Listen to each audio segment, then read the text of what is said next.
Inherent Vice. I loved 70 Inherent Vice. millimeter. I loved it. I liked it a lot. I was in love with Inherent Vice.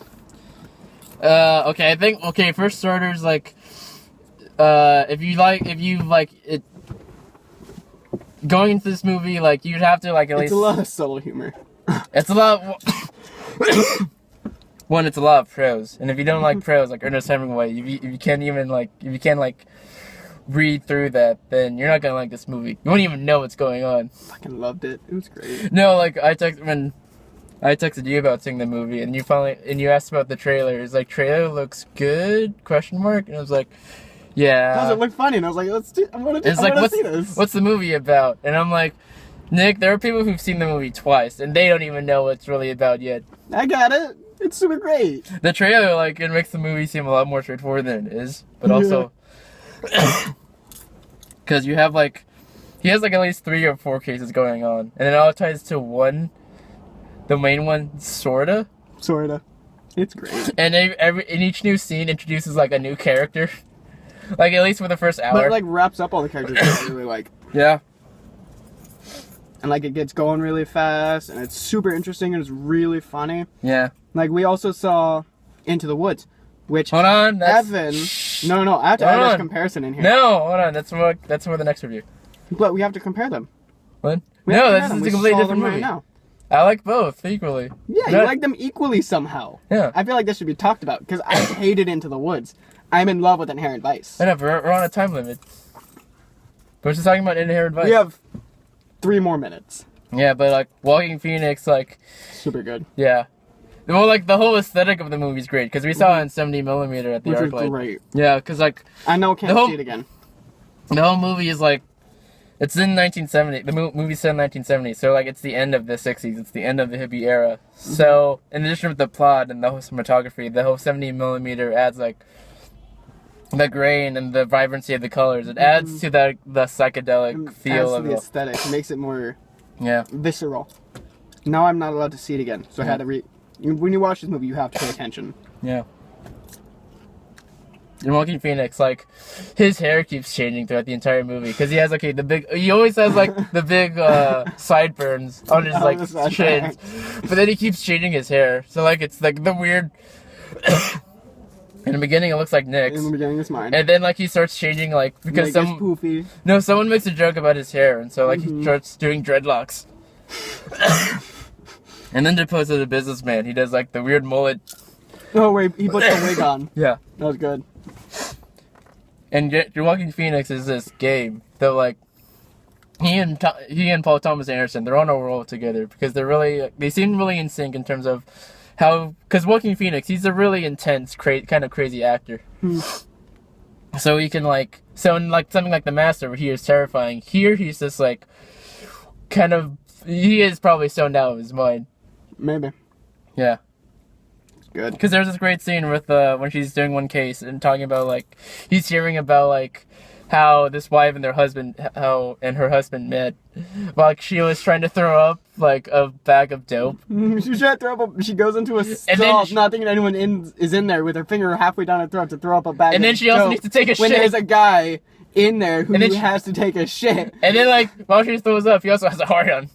Yeah. And like, there's like a whole like 30-second take. So there's vomit and poop everywhere. And there's like and then I'm in his crotch, and it doesn't help that he has a hard. And there's like a 30-second take where Walking Phoenix, he's just like.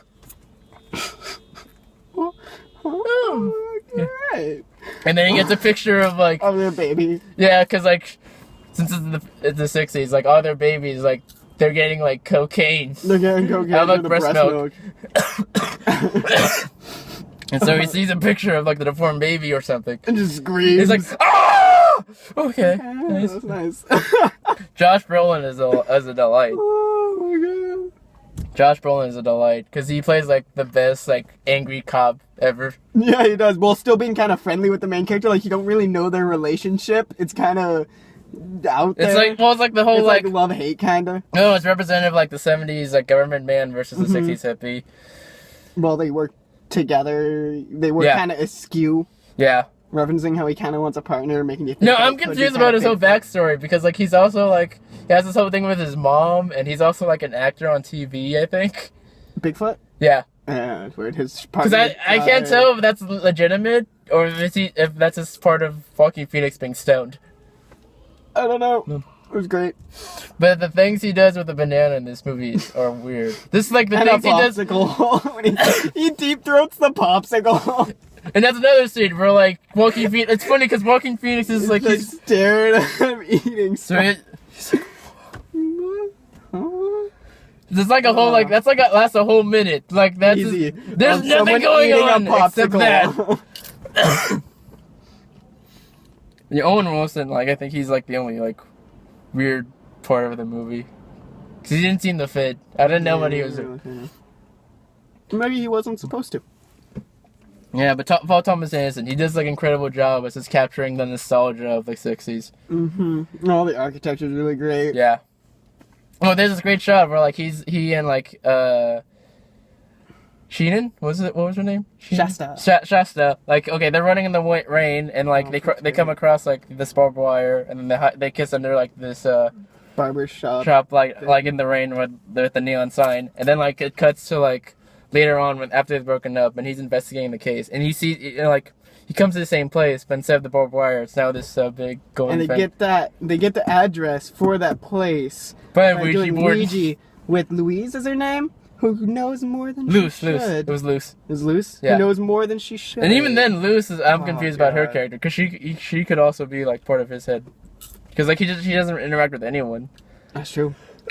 She does know more things than she should, Yeah. and that is his mental narration. It's a movie that's No. Shasta references her. Yeah. Okay. Shasta directly references Luce and Okay. says she knows more than she should, so she Okay. is not a figment of his imagination unless Okay. it's a collective figment. Yeah.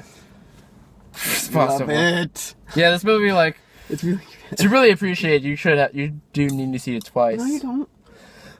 But You just gotta pay attention. I saw it once. I really appreciate it. I really like it. I think I know what was going on. 'Cause I know It's if it really works. good. I'm sure going back, you'll start to see more clues. So, like the second one, you start to see how stuff sets up differently. I don't know how it works well as a noir because like there's so many like things You being. think it should be NC-17? No, or like Paul Thomas Anderson does a lot with an R rating, so he's fine already. Haven't you seen The Master? There's a whole scene where Joaquin Phoenix like he's like drunk out of his mind on moonshine, and so like when he sees like Okay, stop spoiling. I now need to see this movie. Okay. Is it on Netflix? maybe if not I have the Blu-ray for you to borrow I can't play Blu-ray. or a DVD. It comes to DVD. I have Oh, both. awesome! Yes, Okay. that I need to see it now. I like We're over Joaquin time, Phoenix. but yeah, absolutely. Inherent Vices. It's on my top for the Yeah. year. I think it's my number one for the year. What happened this year? Lego Movie, Gone Girl, Box Trolls, I think this is my one. Interstellar. This might be my number one for the Yep. year. Figure that out, but I really liked it. it's somewhere. I think I can, if I rewatch it again, I can find a place for it. You did seem a little lost during the movie, and I was like, "Oh, what is this? What happened there? Oh, did you think this happened?" I was like, Okay. Okay. Now we